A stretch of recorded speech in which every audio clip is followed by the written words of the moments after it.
Nous avons tous vu ce genre de panneaux publicitaires dans les magasins. Remise de 10%, démarque de 20%. Oui, mais comment calculer le prix après remise du t-shirt ou du pantalon qui nous plaît?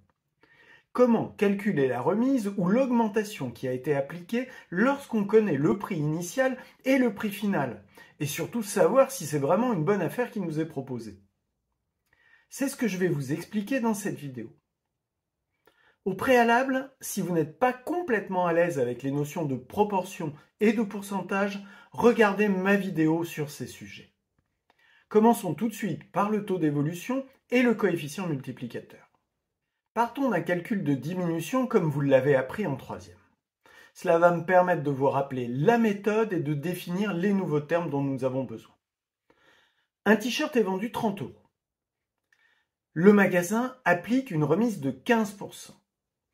Quel est le nouveau prix de vente du t-shirt? Le nouveau prix de vente est égal à 30 fois 1 moins 15 que divise 100 entre parenthèses. Moins 15 que divise 100 car il y a 15% de remise, donc une diminution de 15%. Cela fait 30 fois 1 moins 0,15 entre parenthèses, ce qui est égal à 30 fois 0,85, ce qui est égal à 25,5 €. VI est la valeur initiale, dans notre exemple 30 €, le prix avant la diminution. T% est le taux exprimé en pourcents. Il est positif quand il s'agit d'une augmentation et négatif quand il s'agit d'une diminution. Dans l'exemple, c'est une diminution de 15%. C'est pourquoi il y a un moins devant. Si cela avait été une augmentation, il y aurait eu un plus. T est le taux exprimé sous la forme d'une proportion ou d'une fréquence, c'est-à-dire un décimal.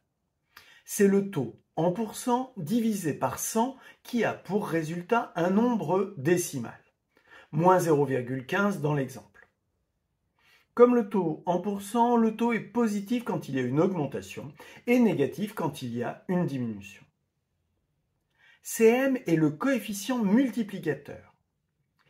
Il est égal à 1 plus le taux qui, je le rappelle, est positif ou négatif.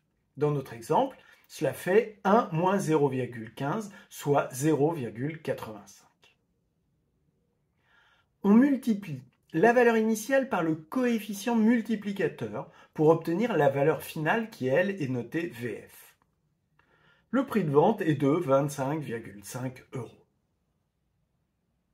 Résumons tout cela dans un tableau avec les formules. Le taux d'évolution T ou T% s'exprime en proportion ou en pourcentage. On passe de l'un à l'autre en multipliant ou en divisant par 100. Positif, c'est une augmentation. Négatif, c'est une diminution.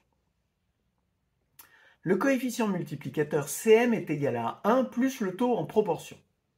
Supérieur à 1, c'est une augmentation.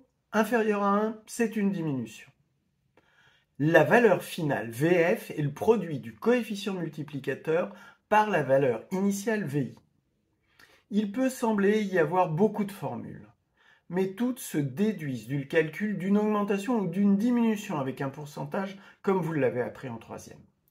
Avec un peu de calcul littéral entre les formules, on peut toutes les retrouver. Faisons un exemple simple pour mettre en œuvre ce que nous venons de voir. Si vous le voulez, mettez en pause à la fin de l'énoncé pour essayer de faire l'exercice, puis remettez la vidéo pour avoir la solution. Je lis l'énoncé. Un pantalon coûte 60 €. 1 litre d'essence samplon 95 coûte 1,60 €. On applique une réduction de 12% au prix du pantalon et une augmentation de 10% au prix du litre de samplon 95. 1. Calculer le coefficient multiplicateur associé à la réduction et à l'augmentation du prix du pantalon et du litre de samplon 95. 2. Calculer le prix final du pantalon et du litre de samplon 95. Je remets l'essentiel des formules que nous venons de voir pour que vous les ayez sous les yeux. 1. Pour calculer le coefficient multiplicateur associé à une diminution de 12%, je fais 1 moins 12 que divise 100. Moins, car il s'agit d'une diminution. Donc le taux est négatif et divisé par 100 pour convertir le pourcentage en proportion. Je trouve 0,88. Même méthode pour l'augmentation de 10%. Là, comme il s'agit d'une augmentation, le signe du taux est positif.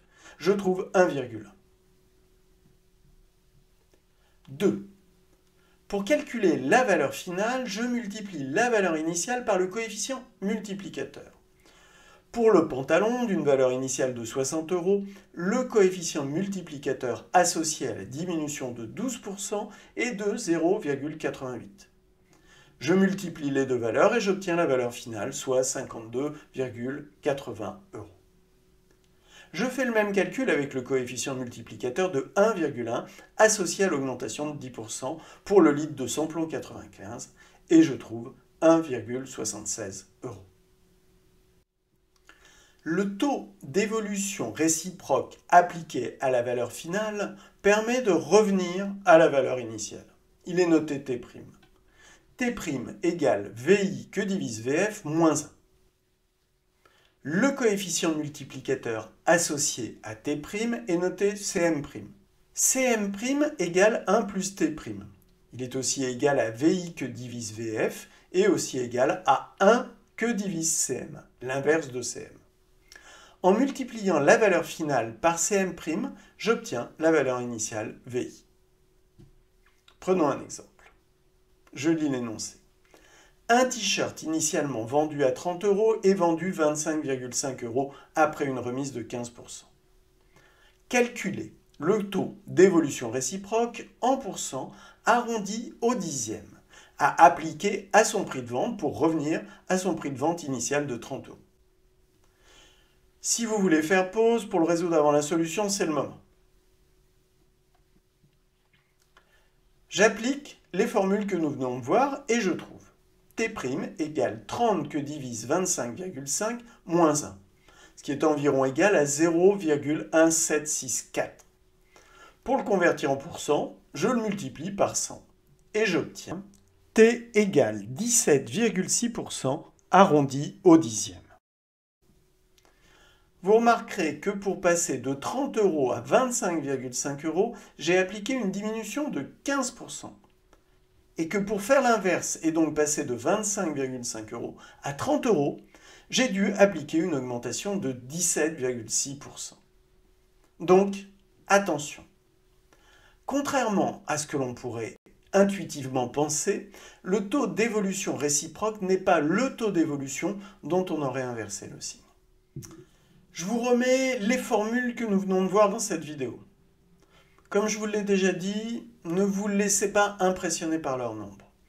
Elles se déduisent toutes du coefficient multiplicateur et du taux qui est la nouveauté en secondes, et aussi du calcul d'une augmentation ou d'une diminution avec un pourcentage, comme appris en troisième. Avec un peu de calcul littéral, on peut toutes les retrouver. À chaque fin de vidéo, lorsqu'il y a lieu, je vous mets en résumé ce que nous venons de faire. Un conseil, faites une fiche de synthèse qui vous sera bien utile plus tard pour réviser.